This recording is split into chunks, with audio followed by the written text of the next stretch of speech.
नमस्कार मित्रों, मैं ऋषभ सिंह एक बार फिर अपने YouTube channel Earthgraphy with Rishabh Singh के माध्यम से आप सभी लोगों के समक्ष उपस्थित हूँ।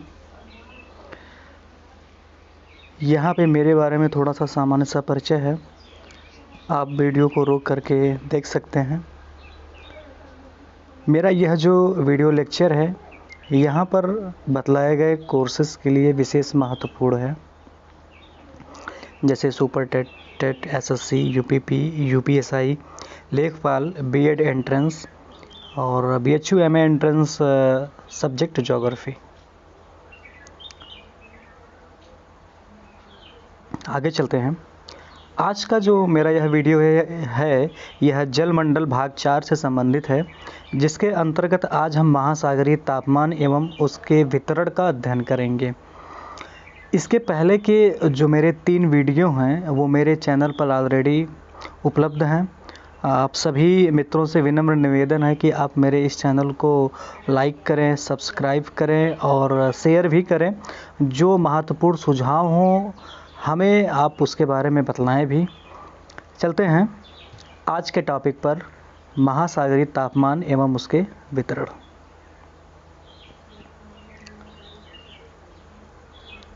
यहाँ पर हम देखते हैं जो हमारा मेन टॉपिक है, ये महासागरीय जल का तापमान एवं वितरण है। तापमान की बात करते हैं। देखिए, हम सभी लोग जानते हैं, अच्छे से जानते हैं कि जो तापमान का महत्वपूर्ण स्रोत है वो है हमारे सूर्य बाबा। अर्थात अगर हमें तापमान की बात करनी है तो सबसे पहले हमें सूर्य की बात करनी होगी। अब सूर्य हमारे लिए इतना इम्पोर्टेंट क्यों है? इम्पोर्टेंट इसलिए है क्योंकि जहाँ पर भी ऊष्मा की बात होती है वो कहीं न कहीं प्रत्यक्ष या अप्रत्यक्ष रूप से सूर्य से ही संबंधित होता है। ये हमारी पूरी पृथ्वी है और ये पूरी पृथ्वी को ये भूमध्य रेखा 2 बराबर भागों में बांटती है, उत्तरी गोलार्ध और दक्षिणी गोलार्ध में। मान लीजिए समय 23 सितंबर और या 21 मार्च का है। 23 सितंबर को शरद विषुव होता है, उस समय सूर्य की किरणें भूमध्य रेखा पर लंबवत चमक रही होती हैं। 21 मार्च को बसंत विषुव होता है और उस समय सूर्य की किरणें भूमध्य रेखा पर लंबवत चमक रही होती है। कहा जाता है कि जब 23 सितंबर और 21 मार्च को सूर्य की किरणें भूमध्य रेखा पर लंबवत चमकती हैं तो उस दिन पूरी पृथ्वी पर दिन और रात की अवधि बराबर होती है और हर जगह तापमान का वितरण जो होता है वह एक समान एक सीक्वेंस में होता है। तापमान तो समान नहीं होता है क्योंकि तापमान जो सबसे ज़्यादा होता है उस समय भूमध्य रेखा पर होता है और जैसे जैसे हम भूमध्य रेखा से ध्रुवों की तरफ जाते हैं तापमान में गिरावट दर्ज होने लगती है। इसी तापमान का अनुसरण हमारे महासागर भी करते हैं। इसी आधार पर हम यह कहते हैं कि महासागरीय जल की सतह का औसत दैनिक तापमान या तापांतर 1 डिग्री सेल्सियस है। मान लीजिए ये आपका भारत है, इधर आपका अरब सागर है, इधर आपकी बंगाल की खाड़ी, इधर हिंद महासागर, या पूरा महासागरीय भाग है इधर। अब यहाँ के तापमान में और यहाँ के तापमान में जो अंतर होगा, बताया गया है कि महासागरीय जल की सतह का औसत दैनिक तापांतर, तो यहाँ का जो तापांतर होगा वो कम होगा जबकि स्थल का जो तापांतर होगा वो अधिक होगा। कारण यह है कि तापमान को लेकर के जो जल की गुणवत्ता है या जो जल की विशिष्ट ऊष्मा है वो अधिक है। अर्थात जलीय भाग धीरे धीरे गर्म होता है और धीरे धीरे ठंडा होता है, लेकिन इसकी अपेक्षा स्थलीय भाग तेज़ी से गर्म होता है और तेज़ी से ठंडा होता है। अर्थात जहाँ दिन में महाद्वीपीय भाग सूर्य की गर्मी को तेज़ी से एक्सेप्ट करता है, वहीं रात में वो तेज़ी से रिड्यूस कर देता है या निकाल देता है।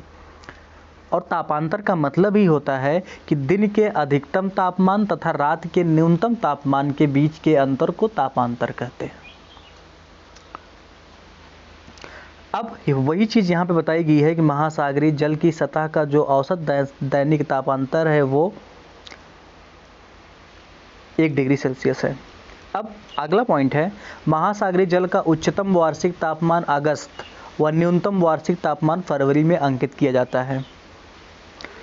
सामान्य तौर पर सूर्य की किरणें दिन भर पड़ती रहती हैं। सुबह 6 बजे से पड़ना स्टार्ट हो जाती हैं और शाम को लगभग 6 बजे तक पड़ती रहती हैं। लेकिन इसमें कहा जाता है कि सूर्य की जो सर्वोच्च स्थिति होती है वो दोपहर के 12 बजे होती है।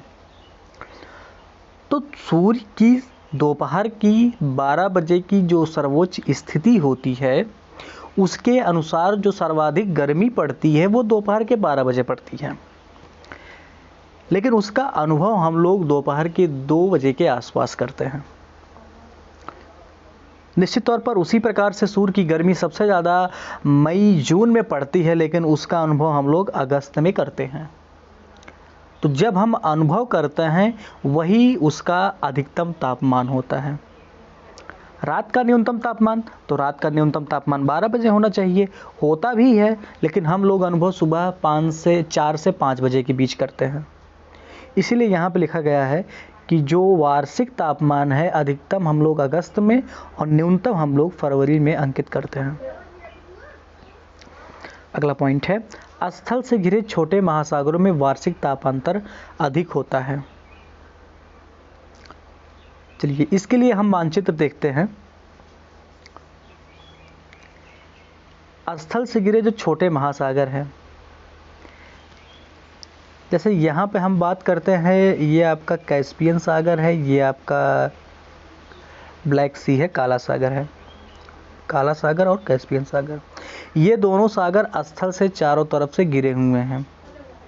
यहीं पे इधर आपकी फारस की खाड़ी है और ये आपका लाल सागर है, ये भी स्थल से चारों तरफ से घिरे हुए हैं। कहा जा रहा है जो वार्षिक वाष्पीकरण होता है इन स्थल से घिरे हुए सागरों में अधिक होता है। अच्छा, स्थल से घिरे हुए सागरों में अधिक इसलिए होता है क्योंकि बाहर से कोई जल यहाँ पे आकर के मिलता नहीं है। अगर हम कैस्पियन सागर और काला सागर को यहाँ पे छोड़ देते हैं तो, क्योंकि कैस्पियन और काला सागर में यूरोप की बड़ी बड़ी नदियाँ जैसे वोल्गा हो गई, नीपर हो गई, ईस्टर हो गई, ये सब नदियाँ आकर के मिलती हैं। इसलिए यहाँ का जो खारापन होता है, जो वाष्पीकरण होता है वो कम होता है, जबकि लाल सागर और फारस की खाड़ी का वाष्पीकरण अधिक होता है। अगर हम बात करें अरब सागर की और बंगाल की खाड़ी की, अरब सागर की और बंगाल की खाड़ी की, इसमें से जो ज़्यादा खुला हुआ है वो बंगाल की खाड़ी है और जो बंद है वो अरब सागर है। तो निश्चित तौर पर अरब सागर में जो वाष्पीकरण की तीव्रता होगी वो अधिक होगी और बंगाल की खाड़ी में जो वाष्पीकरण की तीव्रता होगी वो कम होगी। अब वाष्पीकरण तीव्रता का मतलब होता है कि उस क्षेत्र का तापमान अधिक होता है। तो यहाँ पे हम यह भी कह सकते हैं कि अयनवर्ती अक्षांशों पे, अयनवर्ती अक्षांशों का मतलब Tropic of Cancer, Tropic of Capricorn, मकर और कर्क रेखा के जो क्षेत्र हैं, यहाँ पर वे सागर जो बंद हैं वहाँ का तापमान क्या होता है, सर्वाधिक होता है। चलते हैं हम अगले पॉइंट पे।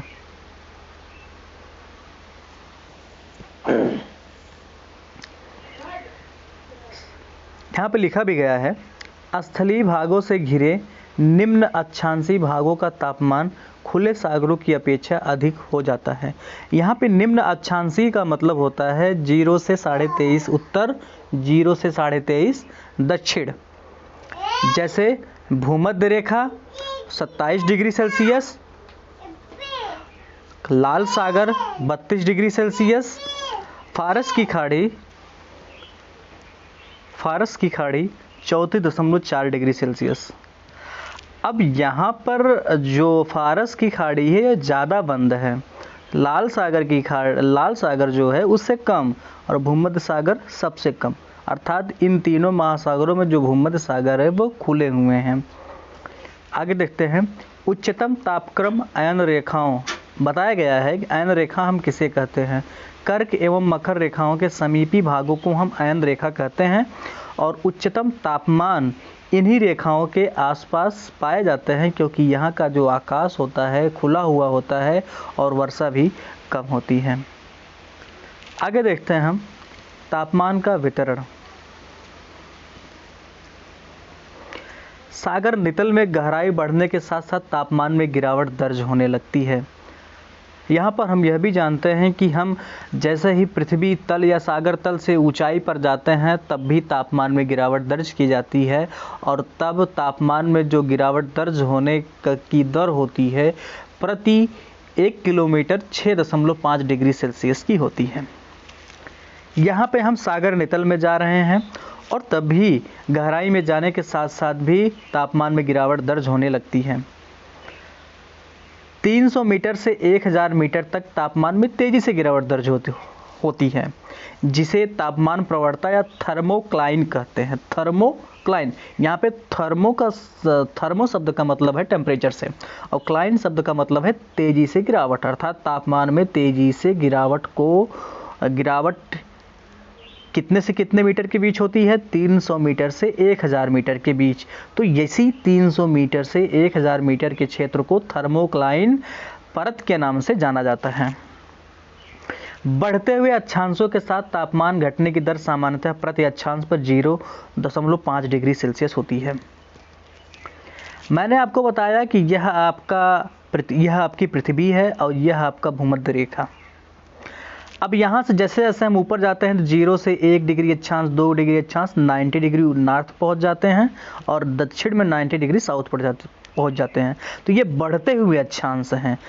जब भी हम भूमध्य रेखा से उत्तरी ध्रुव की तरफ या दक्षिणी ध्रुव की तरफ जाएंगे तो हम बढ़ते हुए अक्षांश की तरफ जाएंगे, और वही चीज़ यहाँ पे बताई जा रही है। जैसे जैसे हम बढ़ते हुए अक्षांश की तरफ जाते हैं तो जो तापमान घटने की दर होती है पर लैटिट्यूड 0.5 डिग्री सेल्सियस होती है। इसके बाद है उष्मा महासागरों के निचले भागों में संवहन की प्रक्रिया से पोषित होती है। संवहन का मतलब होता है कि जब कोई चीज़ ऊपर उड़े या नीचे उड़े, तो महासागरों में जो तापमान का स्थानांतरण होता है वो नीचे संवहनी धाराओं के द्वारा होता है। नीचे भी होता है और ऊपर भी होता है, लेकिन महासागर के तापमान की बात कर रहे हैं हम, वायुमंडल के तापमान की बात नहीं कर रहे हैं। वायुमंडल के तापमान की बात करेंगे अगर तो यह ऊपर की तरफ होगा, और अगर महासागरों की तापमान की बात करेंगे तो यह नीचे की तरफ होगा। आगे बढ़ते हैं।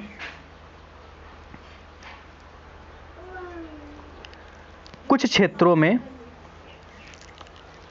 अधिक गहराई में भी तापमान अधिक पाया जाता है, जैसे भूमध्य सागर, सारगैसो सागर, लाल सागर, क्योंकि ऐसे सागरों के जल का किसी बाहरी सागरीय जल के साथ मिश्रण नहीं हो पाना है। आप भूमध्य सागर देखिए, कोई भी बाहरी सागर इसमें नहीं जुड़ता है। सारगैसो सागर यह उत्तरी अटलांटिक महासागर के बिल्कुल बीचों बीच में स्थित है, और यहाँ पे सारगैसम नामक घास भी पाई जाती है जो कि प्रसिद्ध है। और उत्तरी अटलांटिक महासागर का सबसे ज़्यादा खारापन भी इसी सारगैसो सागर में स्थित है। लाल सागर है, ये सब ऐसे सागर हैं इनमें गहराई बढ़ने के साथ साथ तापमान भी बढ़ता चला जाता है। अगला पॉइंट है, सूर्य की किरणें सागर में 200 मीटर तक प्रवेश करती हैं। निश्चित तौर पर सूर्य की किरणें सागर में कितने मीटर तक प्रवेश करती हैं, ये बहुत ही इंपॉर्टेंट क्वेश्चन है, 200 मीटर तक। अगला पॉइंट है, समुद्र की गहराई का मापक फैदम होता है, जहां पर एक फैदम की गहराई 6 फीट होती है। निश्चित तौर पर समुद्र में जब भी हम गहराई की बात करते हैं तो उसको हम फैदम में मापते हैं, और एक फैदम बराबर होता है 6 फीट। एक फैदम बराबर 6 फीट। तो यहाँ पे आज आपके टॉपिक का अंत होता है, और अगले वीडियो में हम देखेंगे महासागरीय जल की लवणता के बारे में। लवणता और तापमान में बिल्कुल धनात्मक संबंध होता है, अर्थात जहाँ पे तापमान अधिक होता है लवणता भी वहाँ पे उतनी ही अधिक पाई जाती है। तो किस प्रकार से लवणता का मापन होता है, कौन कौन से लवण पदार्थ या लवणीय पदार्थ महासागर में पाए जाते हैं, इन सब के बारे में अध्ययन करेंगे। लवणता को कैसे प्रेजेंट किया जाता है इसका भी अध्ययन हम करेंगे। कहाँ पर किस सागर की या किस झील की लवणता सबसे अधिक है या किस झील की लवणता सबसे कम है, इसका भी अध्ययन हम अपने आगे आने वाले वीडियो जलमंडल भाग 5 के अंतर्गत करेंगे। आप लोगों से विनम्र निवेदन है कि आप मेरे इस चैनल को पसंद करें, इस वीडियो को पसंद करें, चैनल के साथ जुड़ें एवं महत्वपूर्ण सुझाव देने के साथ साथ शेयर भी करें। बहुत बहुत धन्यवाद।